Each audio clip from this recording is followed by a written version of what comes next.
Teka. Panoorin Ethics natin violation? sa What do you mean? Shoutout sa mga Kasi ganito nanonood kahapon, ng sir. ginagawa. Napunta ako sa principal's office. So, nadatnan ko si Sir Principal. At ang student natin si Pei. Nakakalindong. At ang sweet-sweet nila, sir, ha? Hindi, may rami ako naririnig. Ganyan. Nga pala, baby. Lapit na birthday mo, Gusto mo mag-out of town tayong dalawa? Sa principal. Talaga? May baby girl. Gusto ko mag-Baguio. Ang tagal na nating hindi nagka-quality time eh. Sorry na, baby. Huwag ka na magtampong. Puro ka na lang sorry. Trabaho ka kasi ng trabaho. Kaya nagsiselos na ako. Mas love mo pa yung work mo kaysa sa akin. Good morning, sir. Pinapatawag niyo na po ako. Oo, Miss April. Halika, umupo ka. Baby, you may go. Miss April, dahil to sa mga naririnig ko na balita tungkol sa mga co-teachers mo, ikaw daw nagpapakalat ng mga chismis dito sa school. Ha? Ano? Wala, sir. Di naman po ako chismosa, di ba? Pwede naman siguro magsabi ako kung ano nalaman ko. Kahit ano pa yan, Miss April, tigil mo na yan. Huwag mong hayaan dumating to at umabot kay direktor. Baka ikatanggal mo sa trabaho yan. Or much worse, ikatanggal ng lisensya bilang teacher mo. Sige na, makakaalis ka na. Ulitin ko, itigil mo na yan, Miss April.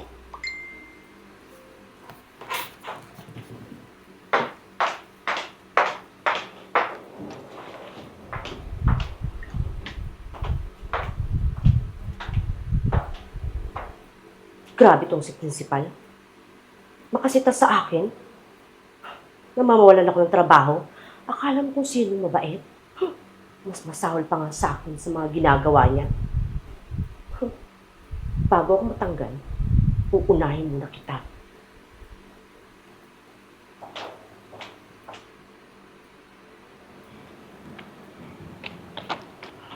Good day, sir. Ano yun, Miss April? May i-report po sana ako eh. Ethics violation. Kung hindi po kayo busy. Teka. Ethics violation? What do you mean? Kasi ganito kahapon, sir. Napunta ako sa principal's office. So, nadatnan ko si Sir Principal at ang student natin si Pei.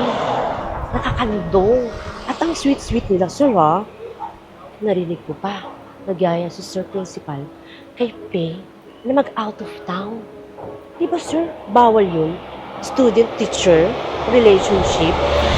Baka po makasira po ng pangalan ng school natin yan. Mahirap nang i-tolerate yan, sir. Hindi natin pwedeng hayaan yung ganyan. Sige, pwede naman kita samahan dun mamaya kay principal eh. Pero kailangan ko lang ng written report para dyan sa sinasabi mo, para may panghawakan tayo. Sige, sir. Okay, gumawa ka. Yes, sir.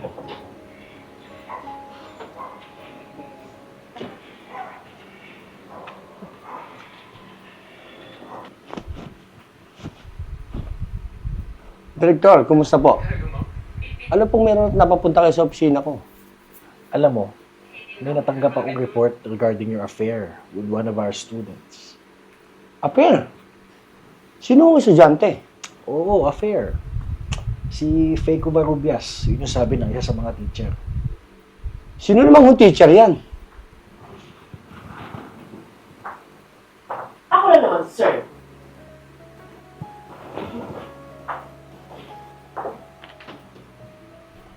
Huwag ka lang tumanggi, sir.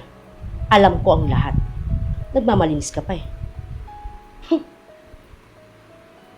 With all due respect, Director, mali ho ata kayo ng pagkikinggan tao.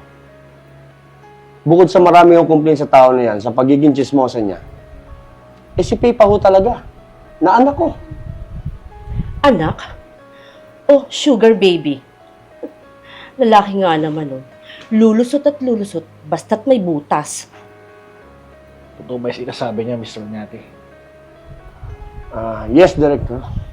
Totoo na may relasyon kami ni Pei. Pero bilang ho mag-ama, anak ko ho si Pei sa pagkabinata. Matagal na ho kami walay ng nanay niya. Kaya dito lang kami sa school nagkikita. Sa katunayan nun, may copy ako ng birth certificate ni Faye na magpapatunay na anak ko siya at akong kanyang ama. Ang galing talaga nito mga Miss manloloko, April, no?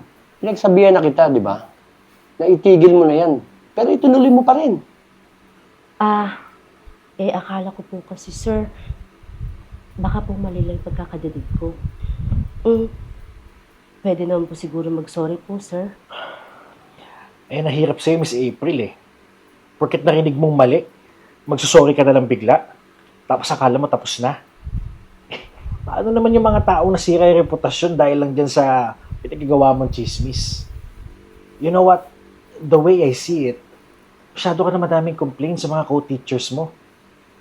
I'm sorry to say, pero I think kailangan kitang i-dismiss for violating our ethics. You need to pack your things because you will be dismissed. Sir, parang awa mo na, sir. Bigyan niyo pa po ako ng pagkakataon. Bigyan niyo pa po ako ng chance. Hindi ko na po uulitin, sir. Hindi na. The decision is final. Tanggal ka na sa school na to. Sir, Tara, Mr. Onyate, alis tayo. sir, sir, sir.